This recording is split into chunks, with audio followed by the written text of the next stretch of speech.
What's going on, guys? Just finished another burr project, and this market is nuts, let me tell you, because when I first got in, I ran the numbers, I figured out everything was going to be good until the market started changing on me as I was moving through the deal. The numbers turned out to be a lot different, but I'm going to show you what saved my butt in this entire deal, and it has to do with something that even a lot of investors aren't even familiar with. Let's dive into it. Welcome to the Smack Fest, the beat down. The SWAT team is here on another beautiful day of shutting the week down. Hey guys, for me for the very first time, my name is William Dauria. I'm a full-time real estate investor. This channel is all about passive income. So if you want to become financially free way before your peers, I show you how I did it so you can replicate and do the same thing.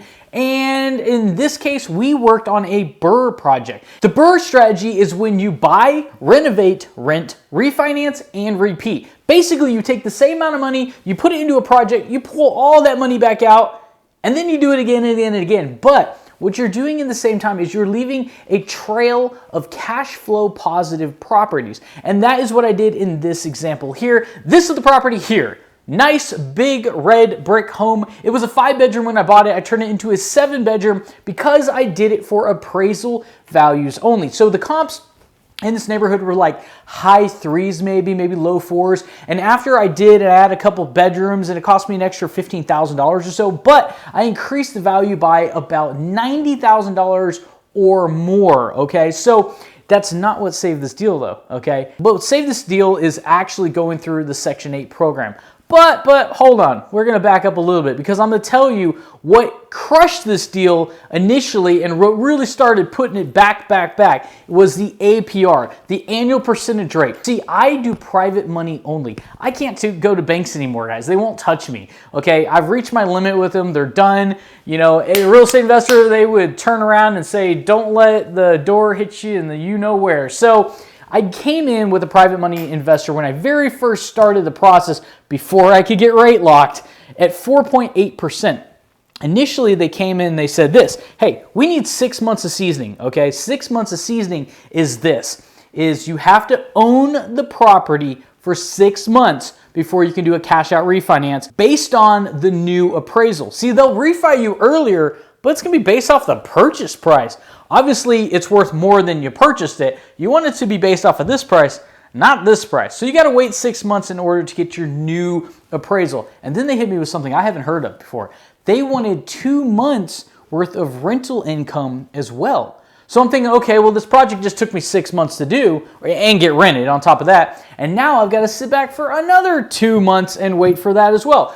I was able to get around it because I did use the Section 8 program. It's my very first time using the Section 8 program. I'm gonna make a whole different video on my start to finish and what I thought about it and how I can help you if you want to become a Section 8 landlord. But because it's a Section 8 program, it's guaranteed money from the state. Now, because it's guaranteed, they were able to waive the 2 months going in, okay? So if you're in a situation that's possibly similar, or you're like, wow, the rates went through the roof, because I'll tell you this, the rates went from a 4.8 to a 6.8. They were actually at a 7.2, and I had to buy the rate down a little bit, so technically it was 7.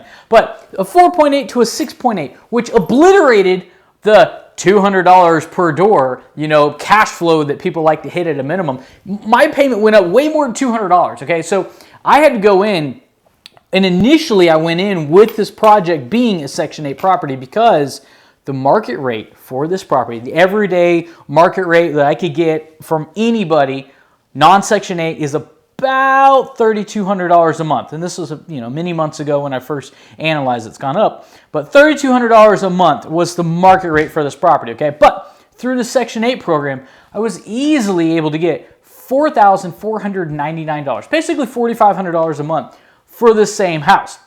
I said, great, because my cash flow was obviously a lot less at the $3,200. But now that I have the 45, even though my rate went through the roof, this is ultimately how the numbers actually look. It saved my butt because now the numbers look like this, okay? I bought the property for $310,000.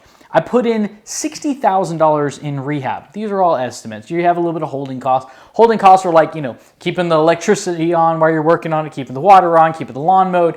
You're gonna have some holding costs, okay? But $310,000 plus about $60,000 in total rehab and holding costs puts me at a total of $370,000. I just did a cash out refi, and they're putting back into my pocket after all fees, like getting wired to my account, $356,000. So I'm only leaving in this deal $14,000 of my own money. Okay, well, it wouldn't have to be your own money, but in this case, it's my own money I'm leaving into the deal. So you really have to ask yourself this. On a $14,000 investment, because that's what I'm leaving in this property long term, on a $14,000 investment, what's my actual cash flow? And the numbers look like this. So the rent on this is $4,490. My PITI, that's principal, interest, taxes, and insurance, that's your entire mortgage payment with everything encompassed inside of it, comes out to about $3,200.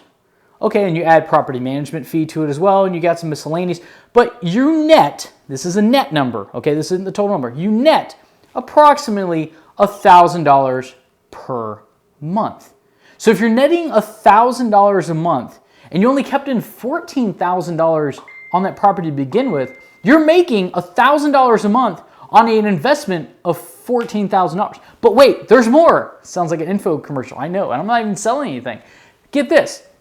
Your principal pay down is also going down every single month, then you are not paying for. Your tenant is paying for. So that would actually go back into your pocket as well. Call it $300 a month, probably a little bit more. $300 a month goes back into your pocket as well. Plus you get all the depreciation and tax incentives on top of that. And we all know that real estate has been going up in value year after year after year, in some cases in 2021, day after day after day. So you're getting an appreciating asset, your tax deductions, you're getting somebody else, in this case the state of Texas, good old state of Texas, paying down my mortgage for me, and you're getting cash flow, baby. Oh, and by the way, I'm buying this with that $1,000 a month. Pretty cool, huh? So, and I planned this out actually about a year or two before. I said, look, I'm going to find a property, and when it cash flows the payment for this thing, I am going to buy that thing. But I'm not going to buy a depreciating asset and depreciating liability, I should really call it, until I've earned passively the money to buy the thing that is going to be depreciating. But I don't want to pay for that thing either. I want somebody else to be paying for all of this. And that is how real estate investing works for passive income. And the point of this video is saying that if you're getting into the market right now, okay, in 2022, this is what you need to be aware of. You need to be aware that the rates are going up significantly.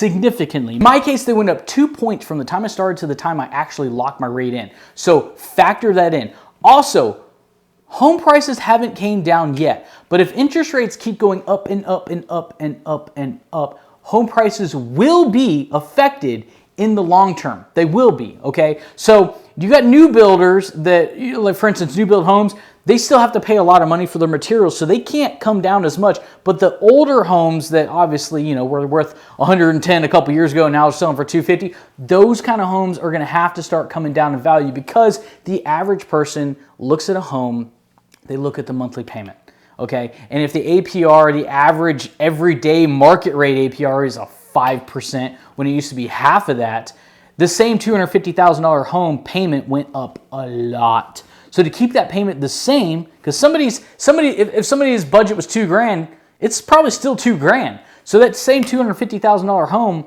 it now needs to be priced at about, I'm gonna ballpark it at $210,000 just to keep the same mortgage payment. So people are gonna be offering less. There's not gonna be as much of a bidding war anymore because, well, money is getting expensive, okay, in relative to a year ago at least, okay? And it's kind of a sticker shock for people now getting into the market when their neighbor just locked in at a 2.7 and they're talking to you at a 5.1. That's like, wow. And it does make a big difference. So basically, if you're getting in, heed, is that a word? Heed of caution. Take caution. Be cautious because whatever your numbers are now, put extra fluff in them. Make sure they still work because the market could be changing. The market is changing.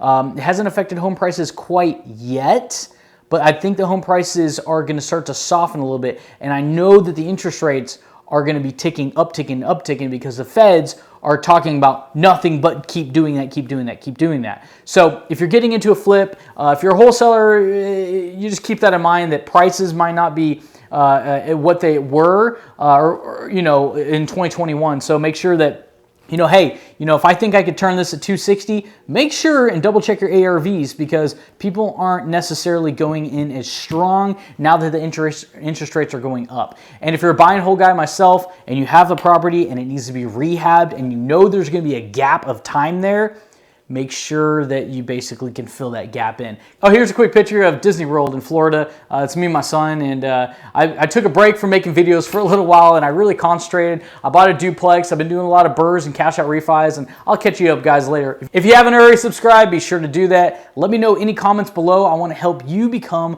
a better investor. Until then, I will see you on the next one.